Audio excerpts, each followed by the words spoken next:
Assalamualaikum warahmatullahi wabarakatuh. Kami dari kelompok 1 akan memperlihatkan video hasil diskusi kami peninggalan sejarah Minangkabau, yaitu Istana Basa Pagaruyung. Selamat menyaksikan. Selamat datang di Minangkabau, sebuah ranah di bagian barat Sumatera, dibentengi gunung yang berdiri kokoh, serta deretan bukit barisan dengan hijaunya paparan sawah dan birunya pesisir lautan. Di dalamnya hiduplah berbagai suku yang bersatu dalam adat dan budaya yang bersandi syara bersandi kita pula yang menjadi penjaga warisan leluhurnya. Satu bangga mencagur, tak benar-benar jangan basi, dan syukur dalam mana orang pamangan jangan sakit. Satu bangga mencagur, tak benar-benar jangan basi, hati-hati orang di kampung buaya disangka mati, hati-hati orang di kampung buaya disangka mati.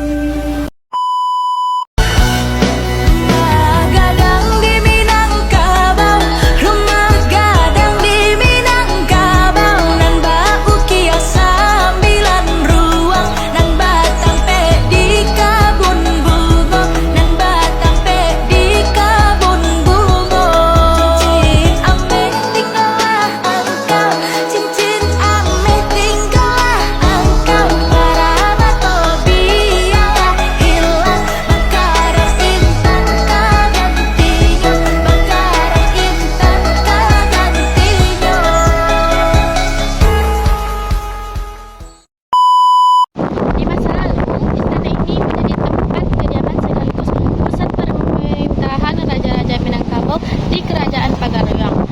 Perjalanan kerajaan ini cukup panjang melalui dua fase keagamaan, yaitu Buddha dan Islam. Kerajaan Pagaruyung diyakini berdiri pada tahun 1347 dengan raja pertamanya Adityawarman.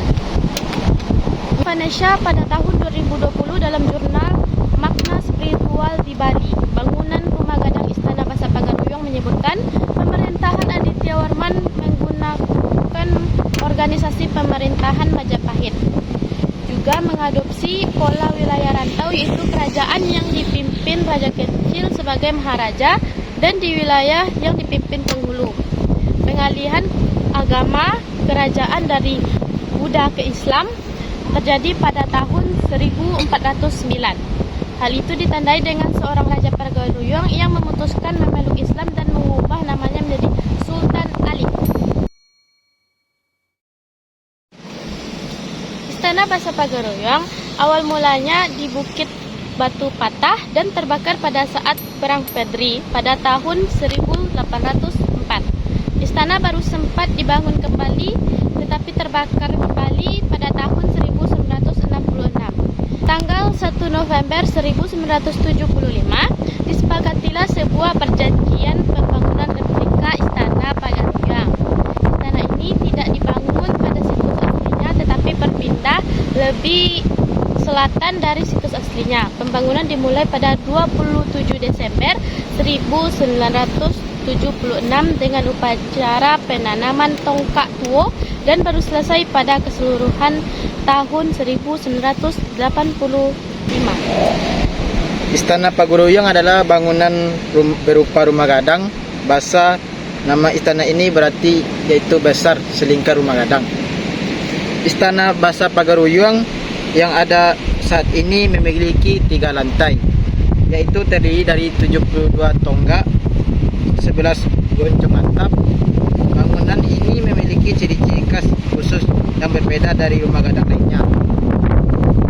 Ciri khas itu dapat kita lihat dari bentuk fisik bangunan yang dilengkapi dengan ukiran falsafah alam budaya Minangkabau. Ruang bangunan istana terdapat anjung penaikan lantai pada sisi kanan dan kirinya. Adanya anjungan ruangan ini menunjukkan jati diri Istana Pagaruyung sebagai rumah gadang terpilih yang memegang sistem pemerintahan aristokrat, yaitu posisi duduk orang berbeda berdasarkan statusnya. Lantai 2 Istana Pagaruyung merupakan kamar Sementara lantai 3 diperuntukkan sebagai tempat semedi serta sebagai lokasi untuk memantau saat terjadinya perang.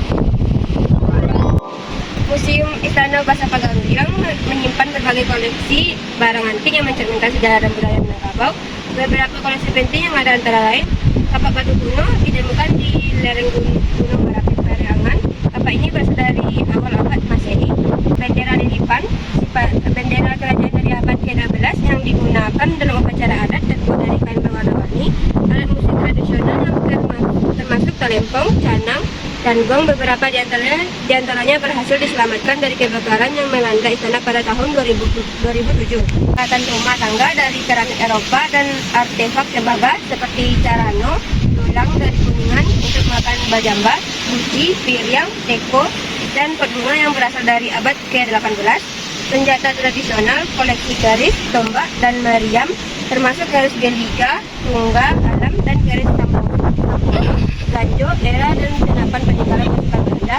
Artefak kerajaan termasuk mahkota kerajaan yang disimpan dalam peti berukir bernama aluang bunian, tombak, dan pedang. Koleksi ini disimpan di ruangan Mahligai, lantai tertinggi istana. Pakaian adat dan tekstil termasuk saluk, deta, dan tak sudah, kopiah bersiak sulaman benang emas, dan batik tanah liat. Pakaian ini menunjukkan keindahan dan kekayaan budaya Minangkabau. Kerajinan tangan termasuk ukiran kayu yang menghias dinding, pintu dan jendela istana, serta barang-barang dari logam dan porselin yang menampilkan keterampilan seni dan tinggi. Replika benda pusaka, beberapa replika benda pusaka asli seperti canang, pamangkia, sebuah gong kecil berwarna keemasan, dan benda lain yang menjadi bekal tuanku Abang Raja masih sedih. Dokumen sejarah sebagai dokumen penting masih disimpan dan dirawat meskipun banyak yang hilang dalam kebakaran tahun 2007. Sekian hasil video kami. Salah dan janggal kami mohon maaf. Kami tutupi dengan Assalamualaikum warahmatullahi wabarakatuh.